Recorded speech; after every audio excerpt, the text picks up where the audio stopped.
بسم اللہ الرحمن الرحیم۔ الحمدللہ والصلاۃ والسلام علی رسول اللہ۔ میرے پیارے بھائیوں اور بہنوں، اسلام ایک ایسا دھرم ہے جو انسان کی زندگی کے ہر پہلو کے لیے مکمل رہنمائی دیتا ہے، چاہے وہ عبادت کا معاملہ ہو یا گھر کے نظام کا۔ اور پتی پتنی کا رشتہ وہ رشتہ ہے جس پر پورے خاندان اور سماج کی بنیاد ٹکی ہوتی ہے۔ آج ہم بات کریں گے اسلام کی نظر میں ایک کامیاب بیوی کیسی ہونی چاہیے۔ یہ بہت اہم موضوع ہے اور ایک خوبصورت سماج بنانے کے لیے اس پر بات کرنا بے حد ضروری ہے۔ تو چلیے دوستوں، آگے بڑھتے ہیں۔ اسلام کی نظر میں ایک کامیاب بیوی بننے کے لیے ہر مسلم عورت کو اپنے اندر یہ 6 گن پیدا کرنا چاہیے۔ پہلا گن نیک اور دینی، یعنی دھارمک۔ نبی اکرم صلی اللہ علیہ وسلم نے فرمایا، عورتوں سے 4 چیزوں کی وجہ سے نکاح کیا جاتا ہے۔ پہلا اس کے مال یعنی دھن کی وجہ سے، دوسرا اس کے خاندان کی وجہ سے، تیسرا اس کے حسن یعنی خوبصورتی کی وجہ سے، اور چوتھا اس کے دینداری یعنی دھارمکتا کی وجہ سے۔ تو تم دینی عورت کو ترجیح دو تاکہ تم کامیاب ہو جاؤ۔ یعنی اصلی خوبی دیندار ہونا ہے۔ جو عورت اللہ سے ڈرنے والی ہو، نماز کی پابند ہو، پردہ کرنے والی ہو اور اپنے شوہر کی وفادار ہو، وہی عورت اسلام کی نظر میں بہترین بیوی ہے۔ دوسرا گن شوہر کی فرمان بردار اور وفادار۔ رسول اللہ صلی اللہ علیہ وسلم نے فرمایا، اگر میں کسی انسان کو حکم دیتا کہ وہ کسی انسان کے آگے سجدہ کرے تو میں عورت کو حکم دیتا کہ وہ اپنے شوہر کے آگے سجدہ کرے، کیونکہ شوہر کا عورت پر بڑا حق ہے۔ بیوی کی اصلی خوبصورتی صرف چہرے میں نہیں بلکہ اس کی اطاعت یعنی آگیاکاریتا اور محبت میں ہوتی ہے۔ وہ اپنے شوہر سے عزت اور ادب سے پیش آئے، اس کی خوشی میں خوش رہے، اس کے غم میں ساتھ دے۔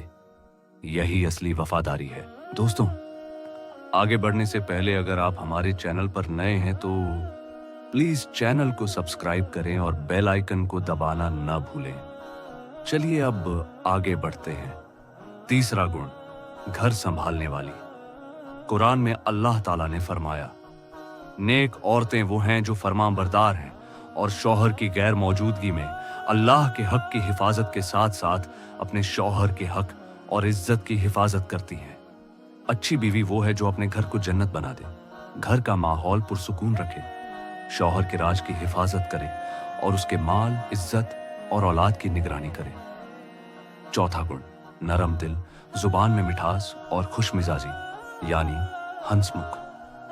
زبان ایک ایسی چیز ہے جس سے انسان دوسرے کے دل میں اپنے لیے محبت بھی پیدا کر سکتا ہے اور نفرت بھی۔ زبان ہی سے گھر میں آگ لگتی ہے اور زبان ہی سے گھر جنت بن جاتا ہے۔ سارے فساد کا جڑ زبان ہے۔ رسول اللہ صلی اللہ علیہ وسلم نے فرمایا، زیادہ تر لوگ زبان کی وجہ سے جہنم میں جائیں گے۔ ایک دوسری حدیث میں نبی صلی اللہ علیہ وسلم نے فرمایا، سب سے اچھی عورت وہ ہے جب اس کا شوہر اس کی طرف دیکھے تو وہ اسے خوش کر دے۔ بیوی کی زبان اگر میٹھی ہو، چہرہ مسکراہٹ سے روشن ہو تو شوہر کے دن بھر کے غم مٹ جاتے ہیں۔ اسلام چاہتا ہے کہ بیوی اپنے شوہر کے لیے سکون بنے، نہ کہ جھگڑوں اور شکووں کا سبب۔ پانچواں گن قناعت پسند اور شکر گزار۔ رسول اللہ صلی اللہ علیہ وسلم نے فرمایا، اللہ اس عورت کو پسند کرتا ہے جو اپنے شوہر کے تھوڑے پر بھی شکر ادا کرتی ہے۔ اگر بیوی قناعت پسند ہو، شکر گزار ہو، تو گھر میں برکتیں اترتی ہیں۔ وہ نہ تو دنیا کے لالچ میں پڑتی ہے، نہ شوہر پر بوجھ ڈالتی ہے۔ چھٹا گن حیا دار اور پردہ کرنے والی۔ حیا ایمان کا حصہ ہے۔ نبی صلی اللہ علیہ وسلم نے فرمایا، حیا ایمان کا ایک حصہ ہے۔ بیوی اگر حیا دار ہو، پردہ کرے، غیر محرموں سے پرہیز رکھے تو وہ اپنے شوہر کے لیے عزت اور سکون کا سبب بنتی ہے اور اپنے گھر کو گناہوں سے محفوظ رکھتی ہے۔ اس لیے میری پیاری بہنوں، یاد رکھو، خوبصورتی وقت کے ساتھ گھٹتی ہے، لیکن ایمان، حیا، اخلاق اور محبت یہ وہ زیور ہیں جو کبھی پرانے نہیں ہوتے۔